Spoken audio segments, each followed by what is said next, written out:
I am Kevin Iole, UFC 272 on Saturday, March 5th. It is going to be a big one because in the UFC, it's almost always the main event is a title fight.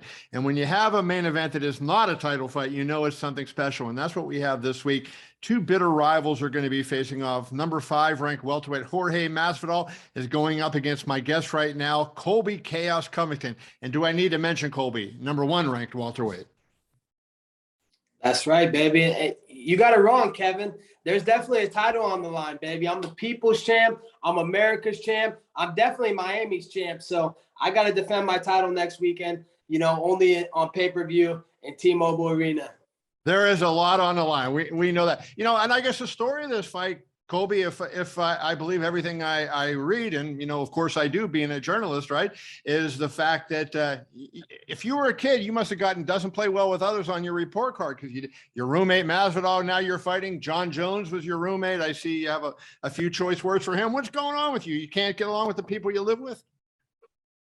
I mean, there's a common thing with those two guys. You're talking about two scumbags, two criminals. So, who'd want to get along with those guys? Those guys are dirtbags, man. They cheat on their wives. They beat their wives. They cheat on their taxes. They don't do anything by the law. So, I'm a big believer of law and order. So, of course, I don't agree with those guys. They're scumbags.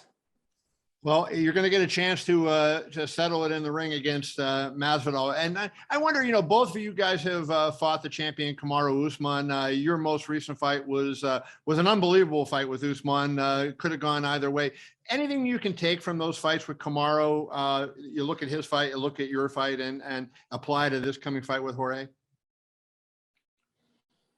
It's tough to draw comparisons because we fight differently. I'm a southpaw, Usman's an orthodox, so I can't take fights from different fights in the past and think that that's going to be the same guy. I think George is going to be hungrier for this fight than he's ever been for any fight in the history of his career. So I don't take much from those fights, but I know I went neck and neck with the pound for pound fighter in the world. A lot of people in the world thought I won that fight. I thought I won rounds 3, 4, and 5. The people in the arena at Madison Square Garden thought I won 3, 4, and 5. It was just, it just sucks that the Three Stooges sitting cage side and the judges' desk decided to score him winning by 1 round against me. One little measly round, but he didn't prove that he was some dominant pound for pound fighter. And, I showed why I'm the number 1 ranked fighter in the world. And I want to ask you about that because I started looking at the pound for pound rankings different. UFC does top 15. They don't have Colby Covington ranked in the top 15. I do top 10. And I have to say, maybe an oversight. I don't have Colby Covington in the top 10. ESPN does top 10. They don't have you ranked in there, even though everybody has you ranked as the number 1 welterweight. What do you think is going on there? Just a lot of fake news and journalists not writing impartial journalism. All the journalists have their feelings hurt about me. They have me, misconstrued. They don't really know who the real person I am, but they don't want to speak about my resume and the accomplishments of what I've done in this sport. I've done things, I've made history time and time again. And, I went neck and neck and beat Usman in multiple rounds in 2 different fights. We fought, 10 rounds. A lot of the people in the world thought I'm up 7-3, or at the worst, I'm up 6 rounds to 4. So, he's the number 1 pound for pound fighter. You don't have me in the pound for pound rankings. It just shows that that's all just, hype. And those are just, personal people's feelings. There's no actually validity to those rankings. Well, yeah, I mean, of course, that's true. I mean, there's just a person's opinion of what they look at. And I think a lot of it, too, is recency bias, right? You see somebody fight because, I honestly, I'll admit this. I was looking at mine while I was waiting for you to come on here. And I said to myself, how do I not have this guy ranked? Because I thought for sure I had you in my top 10. And then I said, oh man, I don't. And I still have Robert Whitaker at the bottom of my top 10. And it kind of made me look at it. But I wonder if you think in the larger picture that maybe what's being held against you is you're not getting finishes, whereas maybe some of the other guys that are in that top 10 are doing that. Well, that's funny because the people that are getting finishes, there's a lot more luck to getting a finishes. Yeah, you throw a haymaker, oh, you land a lucky punch, big deal. Oh, yeah, maybe you got lucky and someone got tired, you were able to grab a submission.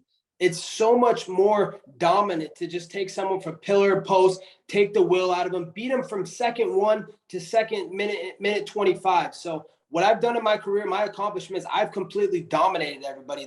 There's no luck involved with what I've done. I've completely beat them from the first second to the last second. So not a lot of people can say that. They've gotten lucky finishes, big deal. I am sure you have spent many rounds in the cage with Masvidal when you were teammates at ATT. And I wonder about this. Do you have anything that, maybe the public doesn't know that concerns you about fighting him? I mean, is he good at something that maybe he isn't widely known for? No, I think people know, what he's widely known for. He's got some, fast twitch muscle fibers. He's able to explode at any moment, but he's a two-pump chump, just like his ex-wife used to tell me. So, he can't last with me. He's going to gas out in that octagon. I'm going to make him quit in front of the world. And it's going to be the same thing that happened every time we fought behind closed doors. The only difference is now it's going to be on pay-per-view in a live audience. So, right. It's a beautiful thing. I can't wait. That I think when you fought Robbie Lawler, I said after that fight, basically, if anything else, that was a win by cardio, right? You kind of wear guys down. Do you feel like, that your advantage over guys, everybody talks about your wrestling, which is obviously outstanding, but you have that cardio where you can go in the 25th minute as fast as you were going in the first or second minute? Yeah, I don't get tired. A lot of people, they call me the cardio king for a reason. I got a second lung.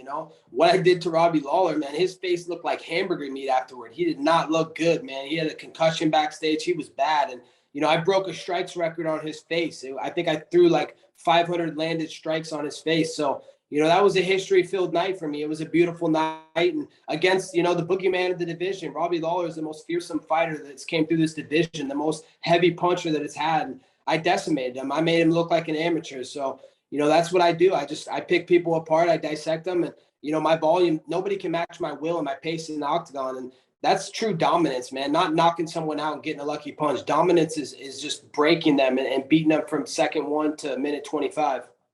I have covered fights for longer than you've been alive. And the one thing that, I tend to, seem to see in the great fighters is that little will that they have, right? When the going gets tough, sometimes, everybody, has those tough moments, but, you have that little extra gear that you can get to in fights. How often do you need to hit that? I guess in the Usman fight, a couple times you might've had to do that, but how often do you have to push on that next level to, kind of, find, hey, I'm in trouble here and I need to fight my way out of this? Yeah, not too often. The most trouble I ever have is in the bedroom, when I'm putting 10 rounds in a porn star cardio together. So, not very often there's a fighter that can push me to that limit. Me and Usman, he was able to get me to that limit, and it brought out the best in me and brought out the best in him. So, I'm looking to do round 3. It makes sense. That fight, there's unfinished business. He hasn't proven he's a better fighter. He didn't come out there and dominate me. It was a very close fight. The judges gave him 3 rounds to 2 against me, but the people saw it as 3 rounds for me and 2 rounds for him. So, I think that fight can be run back, and, I'll definitely get to that level if I fight him again. I mean, I think that was an unbelievably close fight. And I remember scoring it myself, and after a couple of rounds, you go, okay, how do I score this? Because it was such a close round and so much had gone on in those rounds. But you face the same situation that a lot of fighters have faced over the years, and we ask Dana this all the time at post-fight press conferences, so even though you had 2 close fights with them, you're 0-2 against them. And UFC tends to not want to go to that, that third fight. If you're 0-2, right? They're saying, hey, it's been decided who the better guy is. So how do you convince Dana? Do you convince Dana with the performance in this fight, or does it have to be a series of fights that you show, hey, I deserve to be back there? That's going to be up to Dana and Hunter Campbell, the chief executive officer. Man, I love Hunter. He's a great matchmaker and great person. I call him the face that runs the place. He's the guy that, he decides all the business, and he's the way the machine runs the way it does. So, that's their decision, Kevin. I got to go out there and just keep putting a beautiful body of work together. I'll go out there and finish Masvidal next weekend and, hopefully get this fight with Dustin Poirier. He's talked a lot of reckless things in the media, said it's on site, saying this and that. So that little Louisiana swamp trash, we can get that business. I'm not opposed to going up to 185 and beating up Stylebender. That guy, he's not a well-rounded fighter. He can't keep up with my pace. I know I can take him down and drown him. So there's a lot of options for me out there. If I don't get a chance to do my third fight with Usman, then it's okay.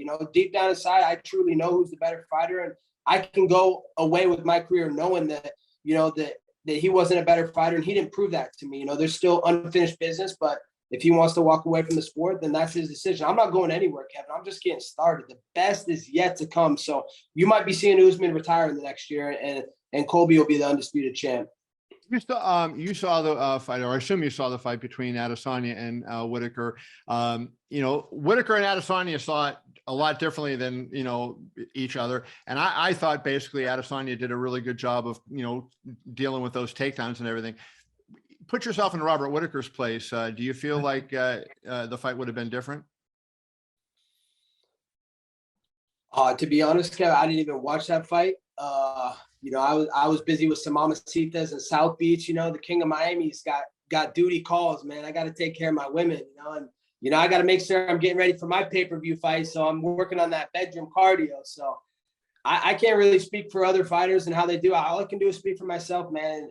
And myself says I just got to keep getting better every single day, keep working hard and being the blue collar kid that's how I was raised, and that's how I'm going to continue to be. Brother, we will wish you best of luck on March 5th at T-Mobile Arena in Vegas. UFC 272. This man, Colby Covington, will be fighting Jorge Masvidal in the main event. Don't miss that. Colby, thanks a lot. Appreciate you, brother. Thanks, buddy. Have a great day. You too. Be well.